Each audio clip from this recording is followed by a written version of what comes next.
Hey, what's going on, everybody? This is JD, and you are listening to the S3 Sports Show here on Heroes Media Group Sports Network. I am your host, as always, JD, and today we've got a lot to talk about, particularly on the side of football. We're definitely gonna talk some free agency and what the teams are doing and what we think they might do. We're not going to touch too much today on the draft. I think I'm going to save that for some upcoming episodes because there's still a lot of free agency moves to be made for both teams.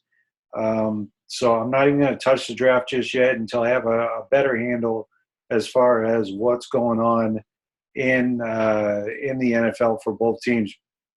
Now, we're also going to touch on some basketball. The Celtics need to try and get on a roll again. The Suns finally won 3 games in a row last week for the first time since last season to be exact. But they're really it's hard to figure out what it is that they're playing for. I'll touch on that here a little bit. Hockey, it's a tale of two different teams. Obviously, we know the teams are different, but we got one team that's rocketing up, and we got one team that's sinking like they've got cement blocks tied to their skates, and they've been dropped in the ocean. I don't really talk too much spring training ball. It was good to see A.J. Pollock get a home run for the Diamondbacks, but to me, spring training is kind of like that show with what's his name, Drew Carey. He used to run Whose Line Is It Anyway, where the points don't matter and the prizes are made up. That's pretty much spring training. You check into it from time to time. If you have a day off, then maybe you'll go catch a game because it's just entertaining. But wins and losses don't matter. Even if the guy does bad, it really doesn't matter unless you see a pattern of him playing bad, for like multiple games in a row. Then you have to start worrying. But other than that, I really don't pay too much attention to spring training. Unless you have like a prospect that you kept your eye on, that you're hoping can come up through the system from single A to double A, triple A. They get the invite to play in spring training to see if they have what it takes to go against MLB caliber starting pitching. So I don't pay too much attention to spring training. Major League Soccer, let's go ahead and knock that one out. The New England Revolution lost their home opener last week against Colorado, 1-0, a couple days ago against Colorado, 1-0. The game against Orlando, which was supposed to happen on Saturday, was postponed due to weather. Let's see if this coming Saturday's game against FC Dallas, which will be in New England, is going to happen, because I know they just got a ton of snow dumped on them. But with 3 days advance to get ready for it, I think they'll have the field at Gillette Stadium ready for that game. So hopefully the New England Revolution will be able to secure their first win in front of their home crowd. Robert Kraft does an excellent job. Obviously, he's the owner of the New England Revolution as well. He's done a lot for New England sports. So definitely appreciate the Kraft family and what they're doing. College basketball, everybody's looking at the tournaments and what's going on. You got the NIT, you've got the College Insider Tournament, and obviously you've got the National Tournament, which is what most people are going to talk about. I'm going to touch on that real quick. I filled out my bracket. I don't know how many brackets I'm going to do because I feel like it's cheating if you do more than one bracket. So I've only done one so far, but I'm itching to do like 5 more, because there's so many potential upsets. You got the 12-5 matchups where there's always an upset. You got the 11-4 matchups where there's always an upset. One of them being Vermont, the Vermont Catamounts out of New England, playing Purdue on Thursday, playing Purdue tomorrow. That's an 11-4 matchup. So it's going to be interesting to see if Vermont can pull that upset. Arizona Wildcats, on the other hand, are a number 2 seed. I didn't think they were going to get the number 1 seed in that division because Gonzaga did beat them, even though Gonzaga beat them without Arizona's best player.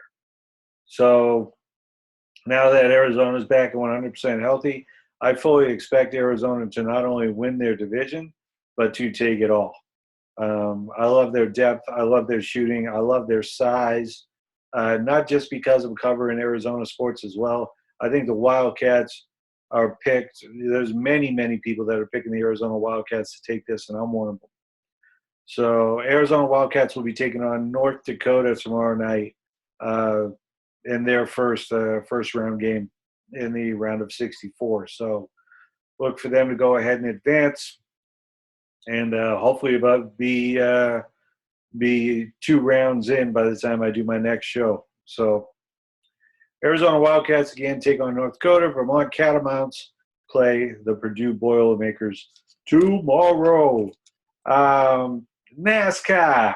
Let's talk NASCAR. Look, I will be out along with the HMG Sports crew, myself, Mike Stockman, Drew Shady. We'll all be out there. Yes, that's his real name, Drew Shady. We'll all be out at the track taking some of the best photos that you can buy, even though you won't have to buy them because you'll be able to get them on HMG Sports Facebook page of your favorite driver. If you want pictures of your favorite driver, or if there's a specific car you want pictures of, just go ahead and hit us up on the S3 or on Heroes Media Group Sports and let us know who you're cheering for and who you'd like to have some good pictures of, and we'll do our best to track them down. We've got full access, man. We've got access to the garage. We've got access to pit lane, and we'll be in victory lane as well. So make sure you follow us, not just for HG Sports, but follow me, Jeff Demers, on Facebook as well, because I'll try and do a Facebook Live from Victory Lane both Saturday and Sunday. It's a really cool experience. It's one of the things where you get to see everything that you really don't see on television, because television really zooms in on the driver. You really don't get to see the mass of humanity that is surrounding the card, with the media, photographers, and family and friends of the driver and the entire crew. It's really a sight to see. I think PIR puts on a great show, and it's going to be a great show, and I'm very interested in seeing what's going to happen between Kyle Busch and Joey Logano. If you missed what happened last week after the race in Las Vegas, going into the final turn, Joey Logano slid up the track and took out Kyle Busch going into the final turn. Both drivers went under. I forgot who they were driving under. I think they were driving under like Dale Earnhardt, or maybe it was somebody else, but they were driving underneath him side by side going into turn 4, and Logano slid up the track. His right front clipped Busch's left rear and sent him into the wall on pit lane, and he ended up going from potentially 4th to 19th. That is a huge drop. So Busch gets out of his vehicle, starts walking with a purpose to Joey Logano's car. Logano's already out. He's surrounded by his crew. Busch walks right up to him and absolutely clocks him, which sets off this battle royal between Kyle Busch and Joey Logano's crew. Joey Logano was instantly pulled aside by NASCAR security, so he didn't have a chance to get back in there. And then it ended up being Kyle Busch having to get separated from Logano's crew members. He ended up walking away with a bloody forehead, a nice little knot on his head, blood dripping away. And I don't blame him. I think he got wrecked on purpose.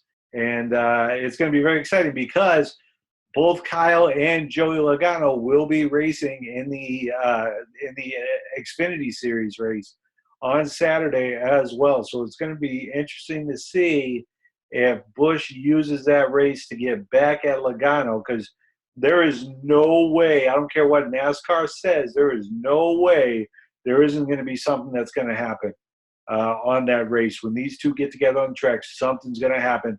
Somebody's going to get put into a wall. Somebody's going to have some damage on their car. This is what I absolutely love about NASCAR. I think this passion is what NASCAR has been missing. All right. This is, I mean, the last time there was a battle like this, it involved Logano. It involved like Jeff Gordon. It involved like Brad Keselowski.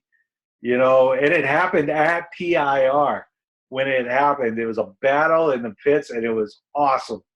And it was just phenomenal. I love it. I think it's great for the sport. I think it makes it more exciting to watch. I also love the segment racing because it makes the racers drive. I mean, actually race for position the entire race for all tracks. It's so boring when you're there at the track and you've got this continuous green flag racing for 70 or 80 laps, and the lead guy has lapped the field like twice. I think that's so boring. This brings the field back together, and it creates, it's more racing, makes them race harder for points.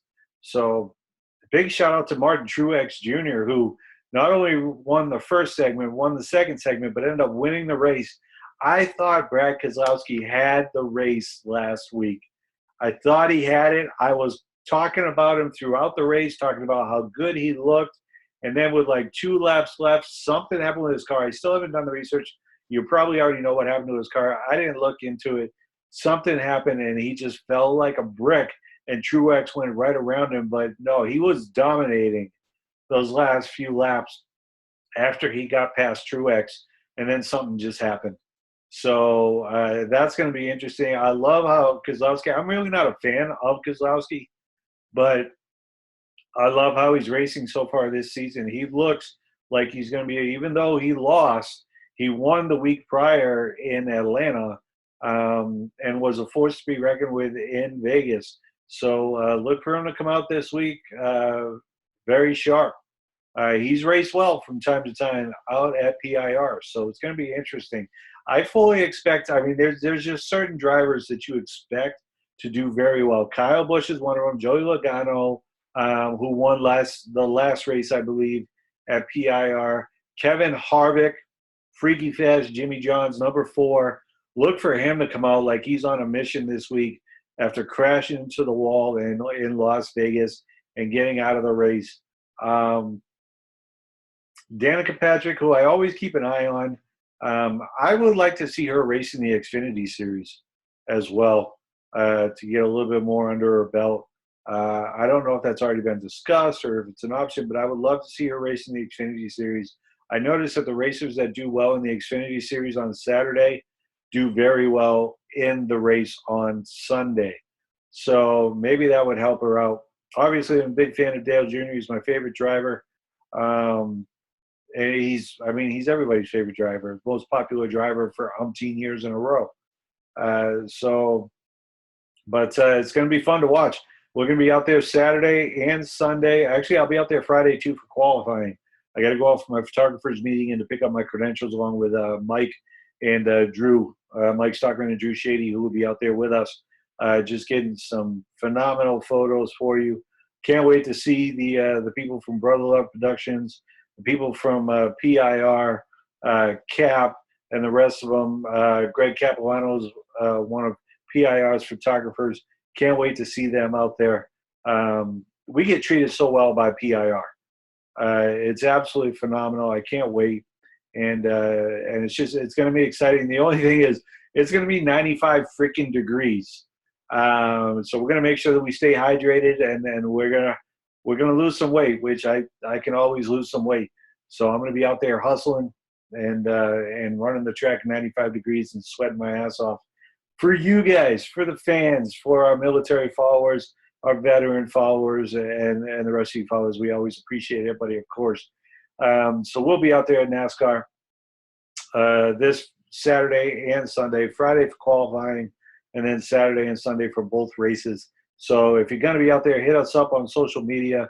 You can hit us up at the S3 on Twitter, at SmartSide on Twitter, SMAAHTSID on Twitter, and as well as the S3 on Facebook, where I'll be posting a lot of the photos, as well as on Heroes Media Group Sports. So NASCAR in town at Phoenix. Can't wait. Switching to hockey. Hockey season's almost over. Um, what is there, like 13 or 14 games left for each team? They're on pace with the with the NBA, which I think only has like 15 games left, 14 or 15 games left for each team. So it's going to be very interesting. But I love what the Bruins are doing ever since the coaching change, and I was very against the coaching change. I did not want to see our coach get fired, but that's just the way it is. And ever since the team has responded, I think 7-3 in their last 10, playing very, very well. The Bruins, Brad Marchand had a sweet hat trick against the Canucks on Monday night. One of them was like a pass to himself between the legs of the Canucks defender and into the right side of the net, lower right side. It's beautiful. Bruins have currently won 3 in a row.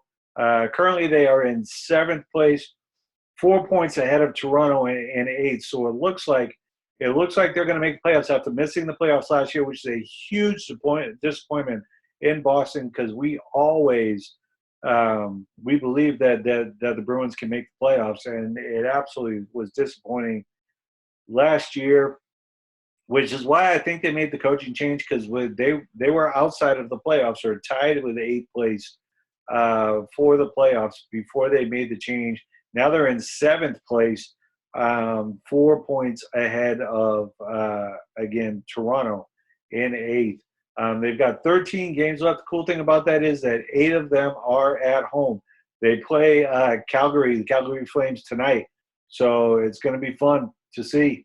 On the other side of the spectrum, from the cold, snowy Northeast to the desert here, the Coyotes have actually won 2 games in a row, but it's a little too late. They've been eliminated from playoff contention for quite some time.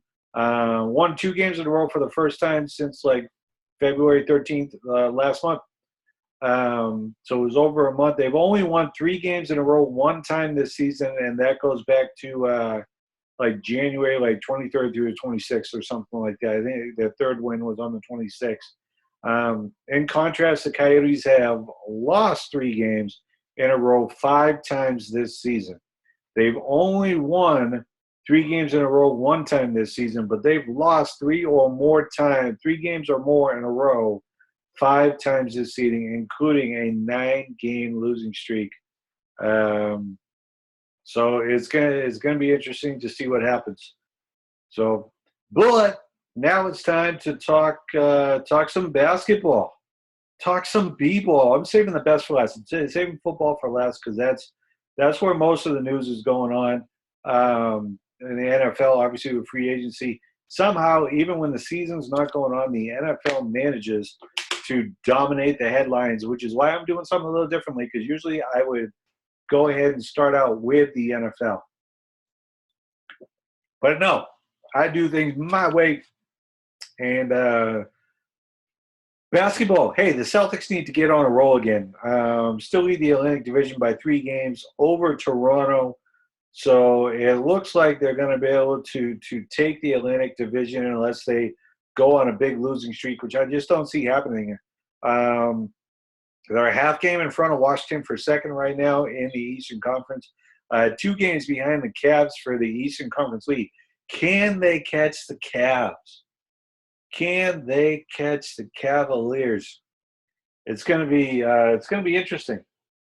It's going to be very interesting to see this. I don't know. Do they want the number 1 seed? I mean, yeah, you kind of want it, but I think it'll be a disappointment because I'm not sure they have what it takes in a 7-game series against the Cavs, even if they're at home. But if they're going to beat the Cavs, they will need the home court advantage. I can definitely tell you that. 15 games left, including 10 at home. 2 games are against Washington and Cleveland. So it's going to be very interesting to see coming down the stretch. 10 home games.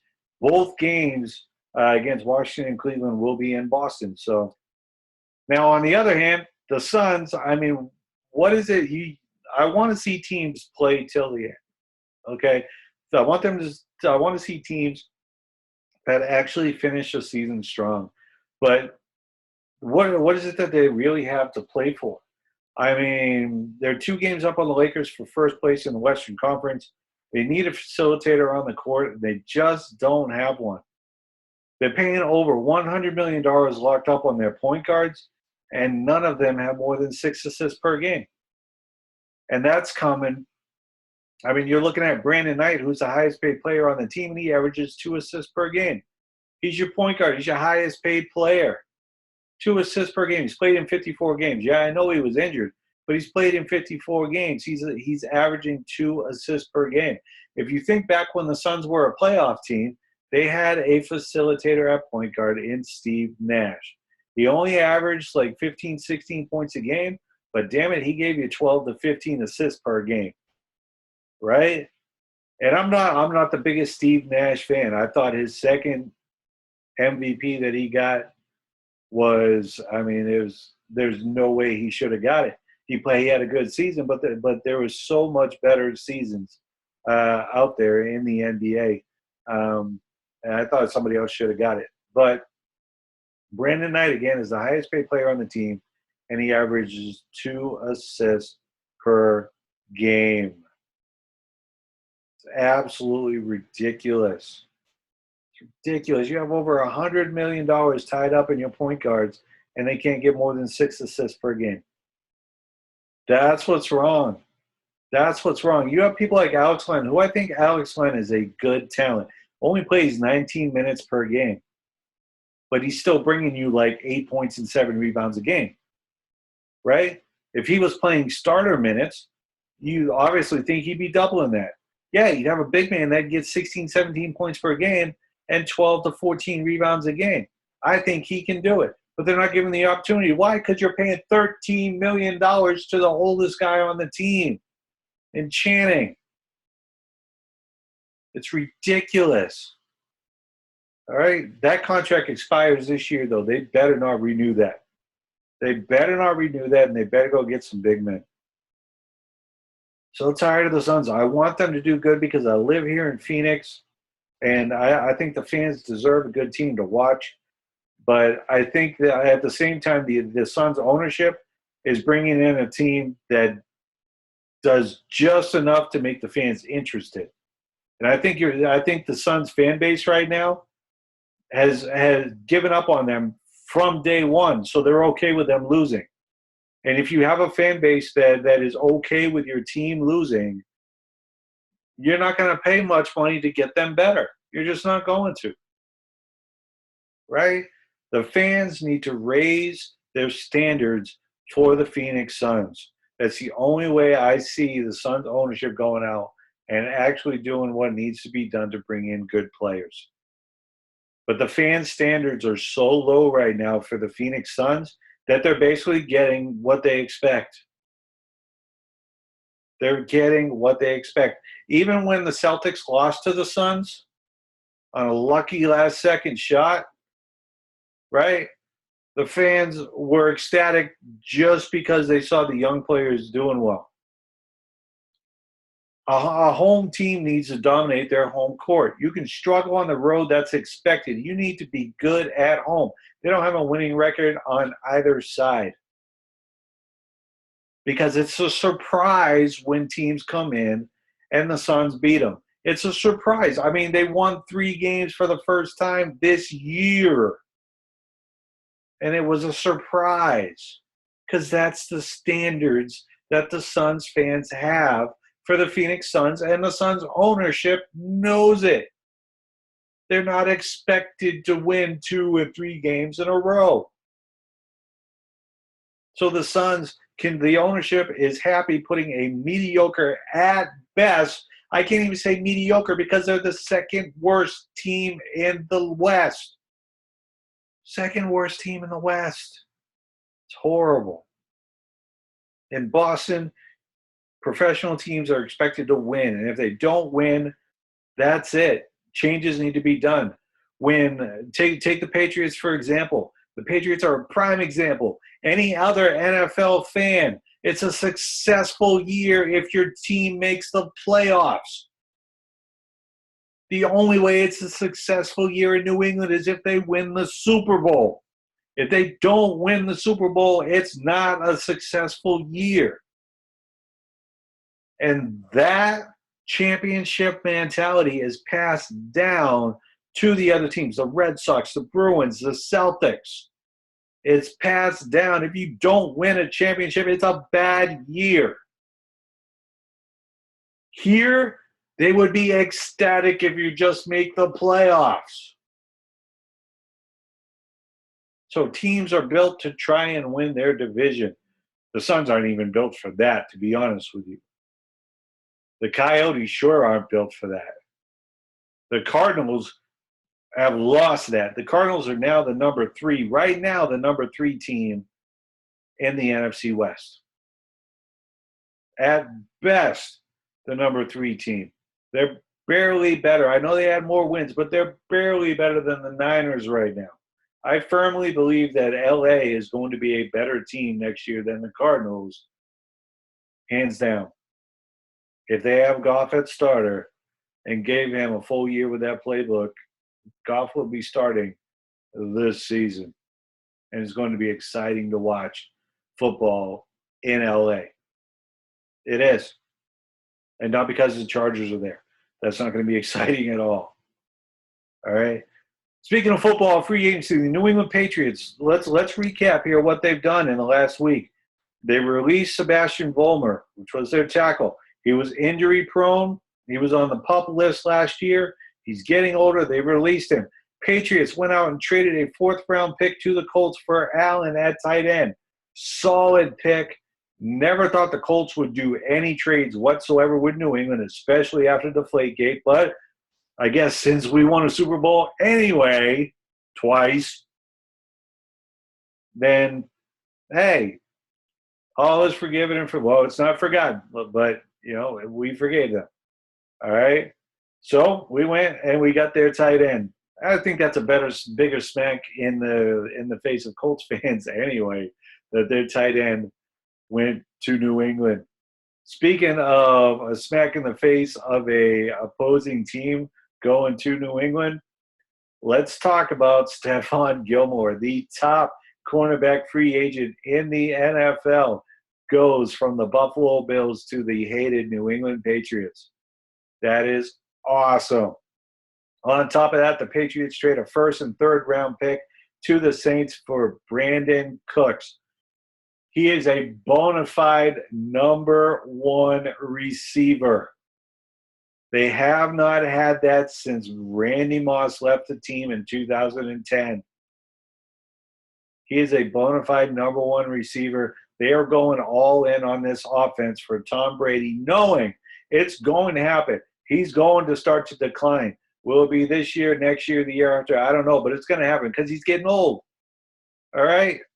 I mean, he takes great care of his body, physical conditioning, mental conditioning. So, I mean, I can see him coming out this year and having the same year as last year. Better, though, because he'll have more games to play in. He's got more talent now. It's going to be interesting to see what they do in the backfield with LeGarrette Blount. I think they should pick him up. Or maybe go. See, here's the interesting thing. All right, first let me go. I'm going to come back to this. Let me go through their transactions here real quick. So they picked up Brandon Cooks. They signed Lawrence Guy on the defensive line depth from the Ravens. Signed defensive lineman Coney Ely, who should have been the Super Bowl MVP when Carolina played Denver, but Carolina didn't win. But he had 3 sacks, 2 of them strip sacks in that game. He'll be a double-digit sack expert for the New England Patriots on that line. The Patriots re-signed safety Deron Harmon, so they have their entire safety core locked up next to Devin McCourty for next season. So that's going to be awesome. Signed tight end Michael Williams. He'll probably be number 3 or 4 in the depth chart. Butler visiting the Saints for a possible trade, but here's the issue. Malcolm Butler, if he wants to be traded, has to sign the tender first. You can't be traded if you're not under contract, and you have to be under contract to be traded as a restricted free agent. So he's going to have to sign the tender if he wants to go to the Saints. The Patriots put a first-round tender on him. This is the funny thing, right? Getting Brandon Cooks, the Patriots sent their number 32 pick in the first round to the Saints. If the Saints trade for Malcolm Butler, the Saints are going to have to give up their first-round pick, number 11. So the Patriots are going to end up giving up their first-round 32nd pick for a first-round 11th pick. Wow. That is going to be unbelievable. Hightower visited the Jets and the Steelers and left them both without signing. That means to me that he's potentially coming back to New England. And that will be huge for the linebacking core in New England. There's still a lot of free agent potential moves to come. And I think it's all going to depend on what Hightower and Butler do. There's still some good talent out there in the free agent pool. Not to mention the fact that, hey, there's a thing called the NFL draft that you can always go to and pick up some pretty good players. The Cardinals, on the other hand, I think it's obvious that they're looking to the draft because they're really not going outside the organization to bring in free agents. I mean, they did. They picked up linebacker Jarvis Jones. He signed coming in from Pittsburgh. They've got the 13th overall pick in the draft. I think that is a potential spot for linebacker Reuben Foster. But I'm not going to go too much into their picks because I'm going to save that for another show. They re-signed Andre Ellington at running back for 1 year. They signed linebacker Carlos Dansby to a 1-year deal. Signed kicker Phil Dawson to a 2-year deal. Signed Jermaine Gresham to a 4-year deal. I like that pick. And I like the fact that they signed Chandler Jones to a 5-year deal. But I don't like the fact that they're not looking elsewhere for help. But it does give me a clue as far as what I think they're going to do in the draft. So I think they're going to go heavy in the draft for the first few rounds because they're really not looking outside the organization, outside of Jarvis Jones and like Phil Dawson. So it's going to be interesting to see what they do in the draft, which is still like 42 or 43 days away at this point.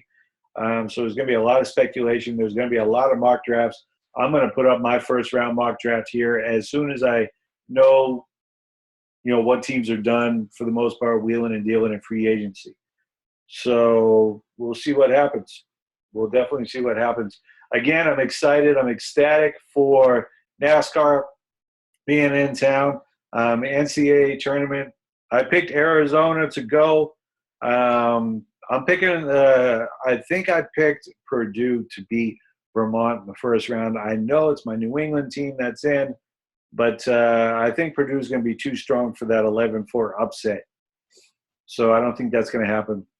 It's going to be interesting to see. Basketball is winding down. We'll have a week left, from about 2 weeks, a week and a half left from the time I do my next show for both basketball and hockey. So we'll have a clearer picture as far as what the playoff picture is going to look like. Keep an eye on the Celtics, what they're going to do. They potentially can take over first place with the games they have remaining. Again, 10 of their 15 remaining games are at home, and they play very well in front of the home fans there in the TD Bank North Garden. The Suns have pretty much mailed it in. You're gonna get a look at a lot of young talent and to see where they're at. And I think that's wise right now, even though I hate seeing teams mail it in, unless you're playing hard to not be the worst team in the West, which is where the Lakers are at. And currently the Suns are like 2 games up on the Lakers. I don't see a reason to play the older players, get the younger players in there, get Alex Len 30-plus minutes in the game to see what he can do. I think if you gave him more time, again, with 19 minutes, he's averaging like 8 points and 7 rebounds a game. If you put him in the 30s, he'll be in double digits in both of those. I guarantee it. I like Alex Len down low. I think they should use him more, but again, They don't have a facilitator at point guard. They don't. Their highest paid point guard averages gets 2 assists per game. I think Devin Booker gets 3 assists per game, and then their other player, which I can't think of right now, only gets 6 assists per game. But those 3 combined are well over $100 million in contracts, and the Suns are horrible. Something's got to change, and I'm putting the weight on those 3. So that's it for the S3 for today. I want to thank you guys for listening. Thank you for checking it out, whether you're pulling it up on YouTube or on Podbean or on the main page on the S34HeroesMediaGroup.com. I want to thank you for listening and have a great weekend, everybody. It's going to be an exciting week. There's a lot of great stuff going on with the tournament and NASCAR in town and whatnot. So take care, guys. Until next time, this is JD for the S3 and Heroes Media Group Sports. Take care.